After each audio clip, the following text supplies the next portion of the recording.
Hello students, स्वागत है आपका आपके अपने YouTube channel physics bye Vipin Dhiman में। जो लास्ट वीडियो हमारी थी उसमें हमने ये जो 346 FF जो पेपर है इसको सॉल्व करना शुरू किया था और क्वेश्चन नंबर 3 का ये पोलराइड वाला क्वेश्चन हमने कर लिया था। अब क्वेश्चन नंबर 4 पे आ जाते हैं। क्वेश्चन नंबर 4 में इसने कहा है, जो 4 का क्या है ये तो हमारे कोर्स से हटा दिया गया, स्टार लगा हुआ है। क्या क्वेश्चन देख लेते हैं। इसने इसमें कहा है कि एक ऊंचाई ट्रांसफार्मर है, ठीक है, ये ट्रांसफार्मर इसने दिया है। तो 4 का क्या क्वेश्चन है, इसने दिया हुआ है एक ट्रांसफार्मर, और कौन सा ट्रांसफार्मर है, स्टेप अप, ऊंचाई। ये तो जब कभी ट्रांसफार्मर का क्वेश्चन आएगा तब बताएंगे इस ऊंचाई और अपचाई क्या होते हैं। फिलहाल क्वेश्चन देख लेते हैं अपना। इसने कहा है कि प्राथमिक और द्वितीयक कुंडली में फेरों की संख्या का अनुपात दे रखा है। तो प्राथमिक कुंडली में फेरों की संख्या अपॉन द्वितीयक कुंडली में फेरों की संख्या, ये अनुपात इसने दे रखा है 1/200। और कह रहा है इसे 200 वोल्ट तथा 2 एम्पीयर की प्राथमिक की मेंस से जोड़ा जाता है। देखो ध्यान रखो, जो ट्रांसफार्मर होता है, ट्रांसफार्मर में जो मेंस जो जोड़ी जाती है, मेंस मतलब जिस करंट को हमें चेंज करना है या जिस वोल्टेज को चेंज करना है वो हमेशा प्राइमरी से जोड़ी जाती है। तो इसने डायरेक्ट नहीं कहा, लेकिन इसने बताया है कि इसे 200 वोल्ट और 2 एम्पीयर की मेंस से जोड़ा जाता है। तो मेंस से जोड़ा गया है, इसका मतलब जो वोल्टेज है वो प्राइमरी की वोल्टेज है 200 वोल्ट, और जो करंट है वो भी प्राइमरी की करंट है 2 एम्पीयर। तो क्वेश्चन इजी है, लेकिन ये समझना जरूरी है। मेंस से किसको जोड़ा जाता है, प्राथमिक कुंडली को जोड़ा जाता है। इसने पूछा है कि ज्ञात कीजिए द्वितीयक कुंडली से कितनी धारा प्राप्त की जा सकेगी। तो द्वितीयक कुंडली से प्राप्त की जा सकने वाली धारा को पूछ रहा है कितनी होगी। अब आप इसमें सूत्र, जो इसका ट्रांसफॉर्मेशन रेशियो का सूत्र होता है वो होता है NS upon NP equal to VS upon VP is equal to IP upon IS। तो इस सूत्र से मैं इसको इसके इक्वल कर दूंगा, तो क्या आ जाएगा, IP upon IS is equal to NS upon NP। और हमें क्या ज्ञात करना है बेटे, हमें ज्ञात करना है इसमें IS। तो यहाँ से IS कितना आ जाएगा, IP into NP upon NS, इनकी वैल्यू रख देंगे तो ये कितना हो गया 2, और ये 1/200। सोल्व करेंगे 0.01 एम्पियर इसमें आंसर आ जाएगा। तो ये 4 का क्या क्वेश्चन हो गया हमारा। अब 4 का हम क्वेश्चन नंबर देखते हैं ख। किसी ख हो गया, ग देखते हैं। किसी प्रिज्म के लिए आई डेल्टा कर्व खींचिए और इसमें न्यूनतम विचलन कोण प्रदर्शित कीजिए। सिद्ध कीजिए कि प्रिज्म के माध्यम का अल्पतम विचलन की स्थिति में अपवर्तनांक कितना होगा। चलिए इसको सिद्ध करते हैं। वैसे ये क्वेश्चन बड़ा क्वेश्चन है, ये इसने जो है वेटेज कम दी है क्वेश्चन के अकॉर्डिंग। चलिएगा, तो इसने कहा है कि एक प्रिज्म है। अब पहले हम आपको बताते हैं कि प्रिज्म से अपवर्तन कैसे होता है, क्योंकि ये क्वेश्चन जरूर आगे चल के कोई लॉन्ग क्वेश्चन भी इसमें जरूर बनेगा। तो ये प्रिज्म मान लिया हमने ABC, ठीक है। तो प्रिज्म में जो आपतित प्रकाश है, जो प्रकाश की किरण आ रही है, ये हमने मान ली ये आने वाला प्रकाश है, PQ आपतित प्रकाश की किरण है। तो जो Q बिंदु है, Q बिंदु से पहले यहाँ पे वायु थी। ऐसा क्वेश्चन एक पहले भी आया था, प्रिज्म कांच का बना होगा और इधर भी वायु होगी। तो आप जानते हैं कि वायु से जब कांच में प्रकाश जाता है तो इसका माध्यम बदल जाता है, मीडियम चेंज हो जाता है, तो इसमें अपवर्तन होगा। अपवर्तन कैसे समझाया था आपको, ये जो हमारा जो फेज है प्रिज्म की, जो ये पृष्ठ है, इसमें हम पहले अभिलंब खींच लेंगे। तो ये हो गया आपतन कोण। अब जैसे ही प्रिज्म के अंदर प्रकाश की किरण जाती है तो अपना रास्ता बदल लेगी। अगर यहाँ प्रिज्म ना होता तो इस रास्ते पे जाती प्रकाश की किरण। ये प्रकाश की किरण का जो है मूल रास्ता होता, मूल मार्ग, मतलब जिस जो इसका मेन जो मुख्य मार्ग है इसमें जाती है। लेकिन प्रिज्म के होने की वजह से अब हम जानते हैं कि प्रिज्म क्या करता है। प्रिज्म के अंदर कांच है, तो प्रकाश वायु से जब कांच में जाएगा, सघन से विरल से सघन माध्यम में जाते हैं, विलंब की ओर झुक जाएगा। तो ऐसे जो है ये प्रकाश की किरण झुक जाएगी विलंब की ओर। ये वाला कोण आ जाएगा अपवर्तन कोण। और यहाँ से चल के यहाँ पहुंचेगी ये पॉइंट आर पे। अब पॉइंट आर के बाद दोबारा फिर क्या हो रहा है, माध्यम बदल रहा है। अब कांच से प्रकाश वायु में जा रहा है, तो अब यहाँ अभिलंब खींचेंगे। अभिलंब मतलब 90 डिग्री पे लाइन खींचेंगे। ये अभिलंब मान लो आप कौन सा था, एम एन, और ये वाला अभिलंब मान लो कौन सा है, एम डैश एन। तो ये हो गया इसका आपतन कोण। यहाँ पे ये आपतन कोण हो गया। इस केस में मान लो कितना है, ये आर डैश है। तो अब क्योंकि प्रकाश जा रहा है सघन से विरल माध्यम में, तो अविलंब से दूर हटेगा, तो दूर हटते हुए ऐसे पहुंच जाएगी प्रकाश की किरण। तो ये होगी आपतित किरण। ये जो अंदर चल रही है क्यू आर, ये होगी अपवर्तित किरण। और जो फाइनली बाहर निकल रही है, ये होगी निर्गत किरण। ठीक है, निर्गत किरण। तो यहाँ पे जो एंगल बन रहा है, ये एंगल मान लिया हमने कितना हो गया भाई, आई डैश। तो ये प्रिज्म द्वारा प्रकाश का अपवर्तन है। इसको चित्र से समझा सकते हैं इस तरीके से। ठीक है।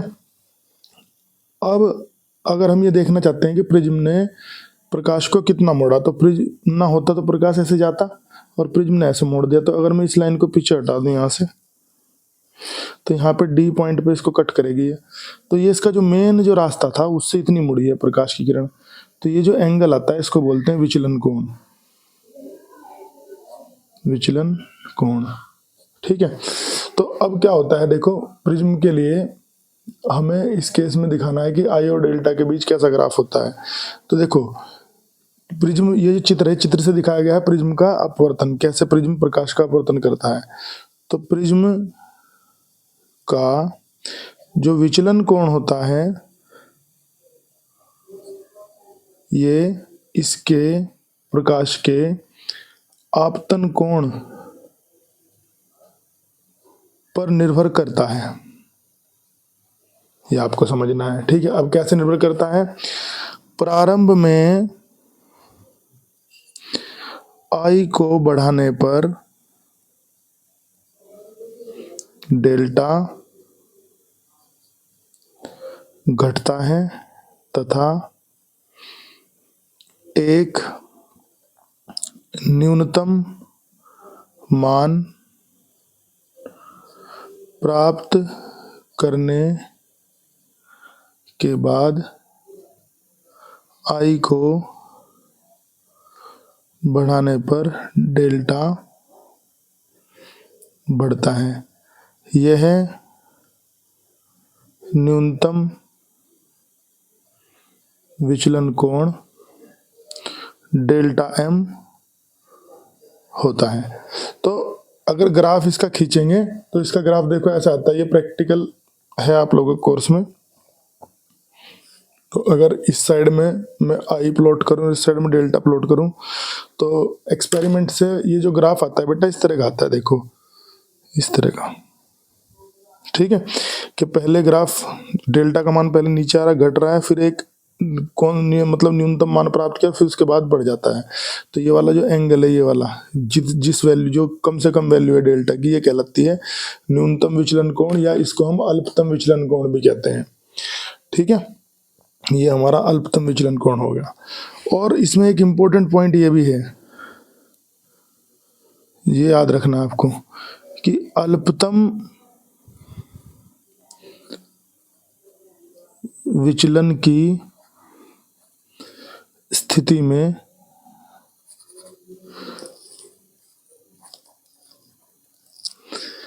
ये जो अपवर्तित किरण है क्यू आर,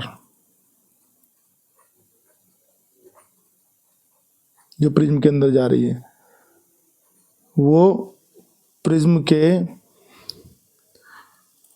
आधार, प्रिज्म का आधार कौन सा है, बीसी के समांतर होती है। तो क्यू आर जो होगी वो पैरेलल होगी किसके, बीसी के। कब, जब विचलन कोण कैसा होगा, अल्पतम होगा। ये वेरी इंपॉर्टेंट पॉइंट है जो आपको याद रखना है। और इसमें अब एक बात और याद रखनी है आपको, ऐसा होने पे क्या होता है, ज्योमेट्री से ऐसा होने पे ये होता है कि जो आपतन कोण है वो तो निर्गत कोण के बराबर होता है, I equal to I dash, और जो ये अपवर्तन कोण है ये आर डैश के बराबर होता है। तो आर और आर डैश बराबर होते हैं, आई और आई डैश बराबर होते हैं, लेकिन ये हमेशा कब बराबर होंगे? इस कंडीशन में, अल्पतम विचलन की स्थिति में डेल्टा और डेल्टा एम इक्वल होंगे, आई और आई डैश इक्वल होंगे, आर और आर डैश इक्वल होंगे। तो ये प्रिज्म के द्वारा प्रकाश का अपवर्तन है। अब हमें इसके प्रिज्म के अपवर्तनांक का फॉर्मूला प्रूफ करना है, तो मैं इसको नेक्स्ट पेज पे कराता हूँ आपको, क्योंकि इस पेज पे नहीं आ पाएगा।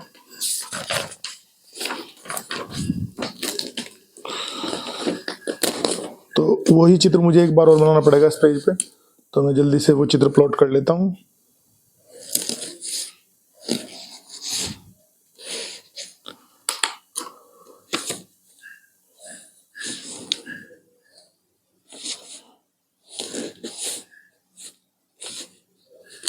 ठीक है, ऐसे ये बिना प्रिज्म के हो गया, और ये प्रिज्म ने प्रकाश को इतना मोड़ दिया, ये आ जाएगा डेल्टा, ये पॉइंट डी आ गया, ये पॉइंट ए आ गया, ये पॉइंट क्यू आ गया, ये वाला पॉइंट आर आ गया। ठीक, ये यहाँ पे विलंब आ गया एम एन, और ये इधर वाला विलंब आ गया एम डैश एन। ये कोण आई हो गया, ये कोण आई डैश हो गया, ये वाला कोण आर हो गया, ये वाला कोण आर डैश हो गया। ठीक है, तो इस तरीके से चित्र इसमें बना हुआ था, पहले मैंने दोबारा प्लॉट कर लिया। चलो जी, अब इसमें हमें प्रिज्म का अपवर्तनांक निकालना है। अब आप स्नेल का नियम जानते हो। स्नेल का नियम क्या होता है? अपवर्तनांक म्यू बराबर sine I upon sine R. अपवर्तनांक को म्यू भी लिखते हैं और एन भी लिखते हैं। इस क्वेश्चन में इसने म्यू लिखा हुआ, तो हम भी म्यू लिखेंगे। ठीक है, अब यहाँ पे आप ये देखेंगे कि ये वाला जो एंगल है, इसमें एक ट्राइंगल पहले हम लेंगे। ट्राइंगल डी क्यू आर में जो एंगल डेल्टा है वो बहिष्कोण है। बहिष्कोण एक्सटर्नल एंगल को कहते हैं। एक्सटर्नल एंगल, जो हिंदी मीडियम के बच्चे वो जानते हैं। तो बहिष्कोण का ये गुण होता है कि बहिष्कोण त्रिभुज के बाकी बचे हुए दोनों अंतःकोणों के योग के बराबर होता है। तो ये जो डेल्टा होगा, एक तो इसके इक्वल होगा प्लस इसके इक्वल होगा। अब ये एंगल कितना होगा बेटा? देखो, ये आई है तो ये इसका पूरा शीर्षाभिमुख कोण है, ये आई है तो ये पूरा आई होगा। नीचे वाला आर है तो ऊपर ऊपर का कितना बचेगा? आई माइनस आर। तो जो बहिष्कोण होगा डेल्टा, वो बराबर होगा इस एंगल के जो मैंने ब्लैक किया है, और ये एंगल कितना होगा? आई माइनस आर प्लस दूसरा एंगल इसका इधर है, सेम इसमें से आ जाएगा इधर I dash minus R dash. और इसको हम थोड़ा सा सही तरीके से लिख लेंगे। डेल्टा इक्वल टू, दोनों आई को तो एक साथ लिख लो, आई प्लस आई डैश, और माइनस कॉमन निकाल के आर को आर के साथ लिख लो। ये हमारी इक्वेशन नंबर आ गई 2। इसके बाद यहाँ पे एक ट्राइंगल है, नीचे ये बना हुआ है ट्राइंगल एम एन आर। इस वाले ट्राइंगल से, अब ट्राइंगल के तीनों एंगल का सम कितना होता है? 90 डिग्री। तो angle R plus angle R dash plus angle N is equal to हो जाएगा 180 डिग्री। फर्दर इसमें एक यहाँ पे चतुर्भुज भी है हमारे पास। कौन सा चतुर्भुज? ए क्यू एन आर। ए क्यू एन आर। तो इसमें देख लेते हैं चतुर्भुज में क्या होगा। चतुर्भुज के चारों कोणों का योग 360 होता है। अब आप देखिए कि ये अभिलंब है, यहाँ तो अभिलंब है, तो ये पूरा कोण हो गया 90 डिग्री। ऐसे इधर का पूरा कोण हो गया 90, तो 90 90 180 तो खत्म हो गया। तो 360 में से 180 तो दोनों ही हो गए, तो बाकी दोनों बचे एंगल कितने हो गए? 180। तो angle A plus angle N is equal to 180 degree. बात समझ में आई? चतुर्भुज के चारों कोण 360 होते हैं, ये 90 और ये 90, दोनों मिलकर 180 तो हो गए, और बाकी बचे 180। तो चतुर्भुज के चारों कोण कितने होते हैं? 360। तो 180 तो ये खत्म हो गए, 180 बाकी इन दोनों का सम होगा। तो अब इक्वेशन नंबर 3 व 4 की तुलना करो तुम, इनका कंपैरिजन करोगे। देखो एन यहाँ भी है 180, यहाँ भी है, एन यहाँ भी है 180, यहाँ भी है। तो ये जो एंगल ए बचा, एंगल ए में डायरेक्ट ए लिख लेता हूं, this will be equal to R plus R dash. तो यहाँ पे हमने ये जो ट्रिग्नोमेट्री की हेल्प से यहाँ पे हमने एंगल्स के बीच रिलेशन लिख लिया। ठीक है, अब इसके बाद में हम आगे बढ़ते हैं। अब हम कंडीशन लगाते हैं न्यूनतम विचलन की स्थिति में। अब न्यूनतम विचलन की स्थिति में क्या होगा, डेल्टा बराबर डेल्टा एम, ठीक है, आई बराबर आई डैश और आर बराबर आर डैश होगा। ये हम रखेंगे डिफरेंट इक्वेशन में रखेंगे। सबसे पहले रखेंगे समीकरण 5 में, तो ए बराबर हो जाएगा आर प्लस आर, क्योंकि आर और आर डैश दोनों इक्वल हो गए, या ए बराबर हो गया 2r, या यहाँ से r मिल जाएगा हमें a/2। तो जो आपतन कोण और अपवर्तन कोण थे उनमें से हमें अपवर्तन कोण r मिल गया। और ऐसे रखेंगे हम समीकरण नंबर 2 में, तो समीकरण 2 में डेल्टा की जगह तो आ जाएगा डेल्टा एम, आई और आई डैश दोनों बराबर हो गए तो आई प्लस आई हो जाएगा, आर और आर डैश बराबर हो गए तो आर प्लस आर हो जाएगा। सॉल्व करेंगे तो डेल्टा एम इक्वल टू ये हो गया 2i और ये हो गया 2r, और बेटा 2r आप अभी पढ़ के आए हुए a होता है, 2r की वैल्यू a होती है, तो delta M is equal to 2i plus a। यहाँ से 2i कितना हो जाएगा, यहाँ से 2i हो जाएगा डेल्टा एम, यहाँ पे माइनस, सॉरी ये माइनस है, प्लस a, और यहाँ से i हो जाएगा a प्लस डेल्टा एम, मैंने डेल्टा एम को बाद में लिख दिया, कोई दिक्कत नहीं है, अपॉन 2। तो हमारे पास i की वैल्यू भी आ गई, r की भी आ गई, तो i तथा r के मान हम कहाँ रख देंगे, अब समीकरण नंबर 1 में। तो अपवर्तनांक म्यू आ जाएगा, क्या था, साइन i की जगह a plus delta M by 2 upon sine r की जगह a/2। तो ये हमारा फॉर्मूला प्रूफ हो गया। देखो ये जो क्वेश्चन है ये वैसे 5 नंबर में आना चाहिए, आगे चल के आप देखेंगे कहीं ना कहीं 5 नंबर में भी दे रखा होगा। तो इस वाले क्वेश्चन को हमने कंप्लीट कर लिया। इसके बाद इसका जो गह पार्ट है ये कोर्स में नहीं है, अंगह पार्ट देखते हैं। किरचॉफ के विद्युत परिपथ संबंधी नियमों की सहायता से संतुलन की अवस्था में व्हीटस्टोन सेतु की ये वाली कंडीशन प्राप्त करो, जहाँ पे पी क्यू आर एस क्या है, चारों भुजाओं के प्रतिरोध। चलो इसको देखते हैं। तो ये हमारा जो क्वेश्चन है ये आ गया क्वेश्चन नंबर 4 का 5th पार्ट अंगे। तो व्हीटस्टोन सेतु बनाते हैं पहले। तो व्हीटस्टोन सेतु क्या होता है भाई, अब व्हीटस्टोन सेतु में क्या होता है, देखो व्हीटस्टोन सेतु में एक चतुर्भुज की 4 भुजाओं में 4 प्रतिरोध जोड़े जाते हैं, थ्योरी में आपने पढ़ा होगा। तो ये प्रतिरोध होते हैं P, Q, R और S।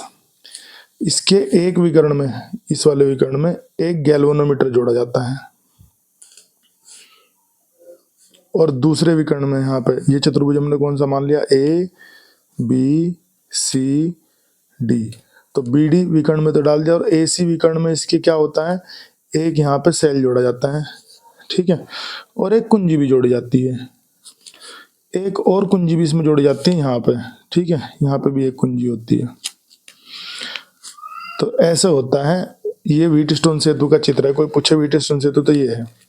अब इसमें होता क्या है, देखो यहाँ से मान लो करंट चली आई, तो यहाँ पे जाके करंट 2 भागों में बढ़ जाएगी। ऊपर की भुजा में तुम मान लो कितनी है I1, नीचे की भुजा में तुम मान लो कितनी चली यहाँ से I2। अब यहाँ पे जो बैलेंस ब्रिज होता है,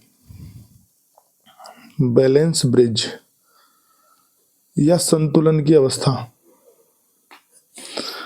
तो संतुलन की अवस्था क्या कहलाती है, संतुलन की अवस्था में क्या होता है भाई, संतुलन की अवस्था में ये जो पास पास की भुजाओं के, आसन्न भुजाओं के प्रतिरोधों का अनुपात, जैसे P के पास कौन है, Q, तो P अपॉन Q बराबर होगा R अपॉन S के।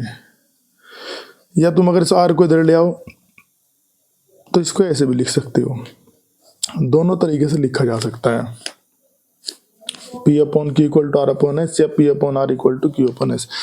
तो बैलेंस की स्थिति में होता है। बैलेंस क्या होता है, बैलेंस किसको कहते हैं, ब्रिज तब बैलेंस होता है जब ये वाली जो भुजा है, ये वाली जो भुजा है इसमें कोई करंट ना जाए। गैल्वेनोमीटर जो है वो क्या दिखाए, गैल्वेनोमीटर में जो करंट हो गैल्वेनोमीटर की करंट 0 हो या गैल्वेनोमीटर में शून्य विक्षेप हो। तो जब धारा मापी में शून्य विक्षेप होता है तो अवस्था क्या कहलाती है? संतुलन की अवस्था। हम कहेंगे कि सेतु जो है संतुलित है। अब इसको हमें प्रूफ करना है किरचॉफ के नियमों की सहायता से। तो बहुत सिंपल है ये, कैसे सिद्ध करेंगे देखो। अब करंट यहाँ पे I1 आई, अब जब इस भुजा में कोई करंट नहीं जा रही तो ये करंट एज इट इज यहाँ चली जाएगी I1। नीचे वाली भुजा में I2 करंट आई, अब इस जॉइंट पे जाके वैसे दो भागों में बंटती है करंट, लेकिन जब इस भुजा में करंट ही नहीं जा रही, यहाँ पे धारा कितनी है? 0 है, तो ये करंट जो कि तो आगे पहुंच जाएगी। अब यहाँ पे आप क्या कर सकते हैं, आपके पास यहाँ पे दो तरह के क्लोज सर्किट हैं। एक क्लोज सर्किट तो है ये वाला 1, और एक क्लोज सर्किट है ये वाला 2। तो इसमें तुम किरचॉफ का वोल्टेज लॉ लगा सकते हो। तो किरचॉफ वोल्टेज लॉ लगाओगे तो देखो कैसे लगाएंगे। अब यहाँ प्रतिरोध है तो हमने मान लिया हम इसमें क्लॉकवाइज चल रहे हैं, ठीक है, क्लॉकवाइज, ठीक है बेटा। तो हम लिखेंगे किरचॉफ के वोल्टेज नियम से परिपथ 1 में, तो परिपथ 1 में क्लॉकवाइज चलते हैं। देखो जिधर हम चल रहे हैं उधर ही करंट है। अब मैंने इससे पहली वीडियो में बताया था आपको कि दोनों जब सेम डायरेक्शन में होते हैं तो ये करंट गुणा प्रतिरोध ये नेगेटिव होता है, ठीक है। यहाँ पे घूम के आएंगे, इधर तो करंट ही नहीं है। यहाँ आएंगे, देखो हम घूम के जा रहे हैं ऊपर की तरफ, करंट आ रही है नीचे की तरफ, तो ये I2 इंटू R होगा पॉजिटिव। परिपथ में और कुछ नहीं है तो इक्वल टू 0, तो I1P is equal to I2R हो जाएगा, इक्वेशन नंबर 1। पुनः हम दूसरे क्लोज सर्किट में अगर ये नियम लगा दें तो दूसरा क्लोज सर्किट इधर है। अब देखो करंट नीचे आ रही है, हम भी ऐसे चल रहे हैं, तो हमारे चलने की डायरेक्शन, करंट की डायरेक्शन सेम है, इन दोनों का प्रोडक्ट आ जाएगा नेगेटिव। फिर जब घूम के नीचे आएंगे तो हम इधर जा रहे हैं, करंट ऊपर जा रही है, तो I2 और S का प्रोडक्ट आ जाएगा पॉजिटिव। तो यहाँ से हो जाएगा I1Q is equal to I2S, ये आ गई इक्वेशन नंबर 2। तो इक्वेशन नंबर 1 को डिवाइड कर दो इक्वेशन नंबर 2 से, तो I1P इधर क्या आ जाएगा? I1Q इक्वल टू इस साइड में I2R, इस साइड में क्या आ जाएगा? I2S।